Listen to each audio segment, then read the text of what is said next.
Guys, what's up? It's Charlie here, and today we're going to be looking at the 10 most dangerous prison inmates in the world. We all know that prisons are one scary place, mainly because of who's in them. We all see bad criminals in newspapers from time to time, but these are the scariest and most dangerous prison inmates you don't even know.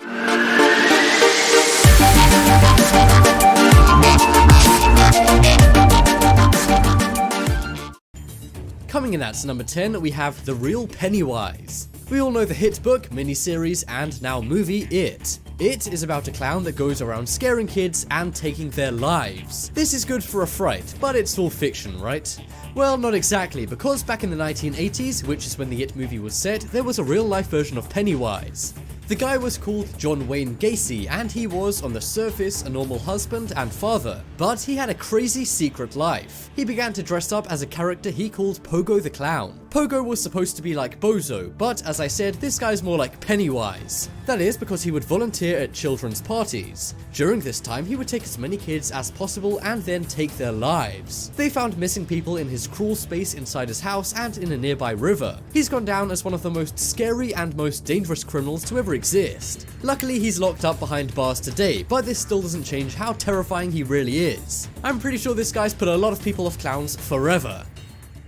Next up is Lobster Boy. This criminal is very odd and has lived one of the most odd lives ever lived. His real name is Grady Franklin Stiles Jr. He was nicknamed Lobster Boy thanks to a condition that's common in his family. He went into the carnival at the age of 7 as there weren't many things he could do thanks to his hands. He later got married to another carnival performer, but as he aged he became angry and drank way too much, which caused him to turn evil. He was horrible to his wife and 4 kids, 2 of which had hands like he did. When one of his kids without the odd hand grew up and got married, he became jealous and shot her husband in the face. He went to prison but was released years later. He then began to say he would do the same thing he did to his kid's husband to his wife, as she'd got remarried when he was locked up. But his wife didn't want to take any chances, so she paid another carnival worker $1,500 to take him out. Nobody came to his funeral, and on his grave was just his name and 2 praying hands. Wow, those hands just add insult to injury.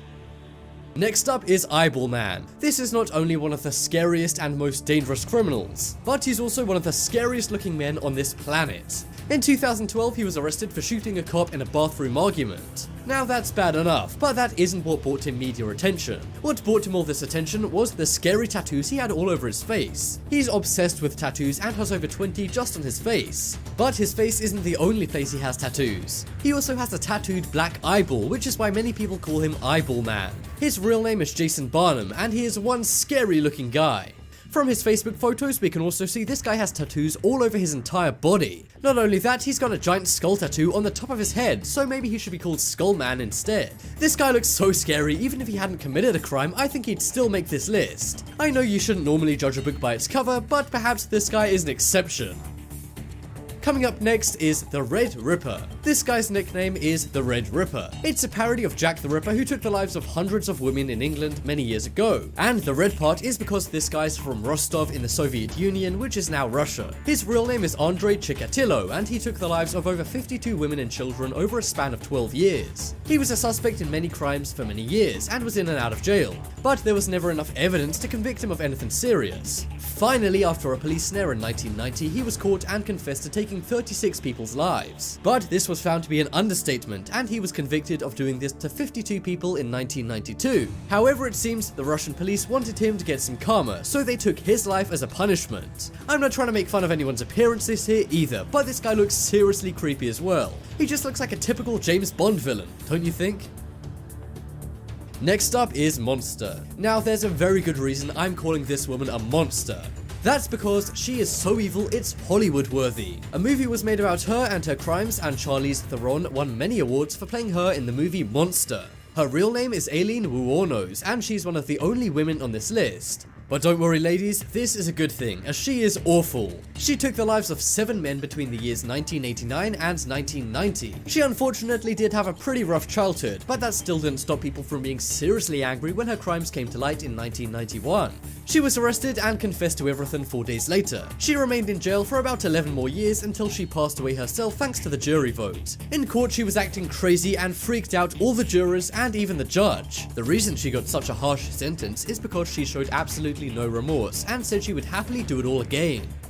Next up is game show contestant. This is not only one of the most scary and dangerous men ever, but one of the creepiest. His name is Rodney Alcala, and he took the lives of 5 women in the 1970s. But he subsequently admitted to doing this 34 more times. And now cops believe he's done this more than 140 times across the USA after more investigations. But the creepy thing about this guy that he will always be remembered for is appearing on a game show called The Dating Game. And believe it or not, he actually won.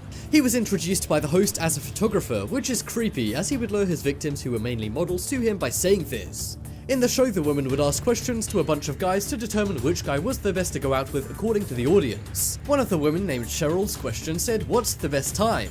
He replied, "Nighttime, because night is the only time there is, and night is when things really get good." There were a lot more creepy answers to questions I won't even get into, but in the end, she said he was too creepy to go out with despite him winning. Talk about good judgment. Well done, Cheryl, you quite literally dodged a bullet.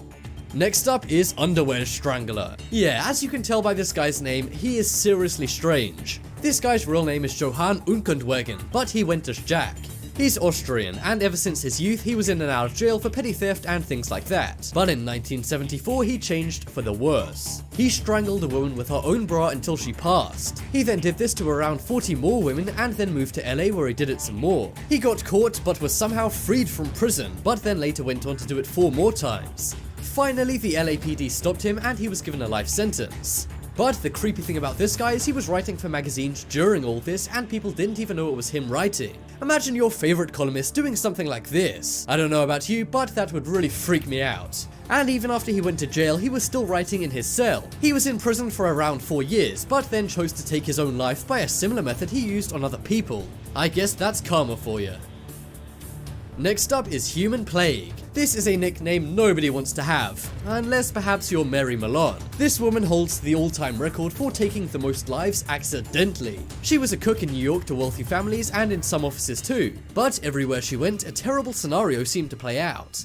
Within 2 weeks of any place she became a cook at, all of the residents or workers developed serious conditions. And as healthcare back then wasn't so great, a huge amount of people ended up passing away. She was investigated by the police many times as they spotted a very obvious pattern of this happening over 20 times. But Mary denied doing anything to the food and said it was all one big coincidence. Well, it turned out Mary herself was very ill. She knew this and caused all the food to become bad and give others illnesses. She claimed she had no idea about it. She was treated and then lived freely outside of jail. And the police actually acted like she was a victim because she was sick. But in a diary entry found decades later, she revealed she knew about her condition the entire time. Watch out for your lunch ladies, kids. Next up is BTK. This guy's real name is Dennis Rader, but the authorities and the media called him BTK. I'm not gonna go into what that means, but suffice to say, it ain't nice. Between 1974 and 1991, he took the lives of at least 10 people in Kansas, USA. Much like the Zodiac, he would taunt and tease the police with letters mocking them for not being able to catch him. But these letters actually led to his eventual arrest in 2005. But the kicker is how they found out the BTK was Dennis. He sent them a floppy disk with a message making fun of the police who couldn't catch him. But from that, they extracted a deleted file about his church, as he was an avid member surprisingly. They then used DNA evidence of him on the floppy disk and at the church and finally tracked him down and arrested him. He was found guilty of 10 people's passings and was sentenced to jail time in 2005. And this criminal is still behind bars today. But don't worry, the judge says he's never coming out. Next up is Hands On. This man is famous as he took over 5,000 lives just by using his hands, hence the nickname Hands On. His real name was Saul Fiklar, and he was around during the Ottoman Empire. He took an average of 4 lives per day for 5 years. But how did he do it with his bare hands? Well, it was all by strangling. Believe it or not, he did this to every person, and it worked every time. He was either very strong or very skilled, but he's definitely a madman. This one is pretty historic, going all the way back to the Ottoman Empire, but there were terrible people back then too, I guess. He had no motive, or at least no known motive, and historians say he would make an amazing athlete today. But to top it all off, he actually worked for the ruler of the Ottoman Empire at the time and was their royal gardener. But he never went after the ruler or anyone of much importance. Maybe that's one tangle he knew he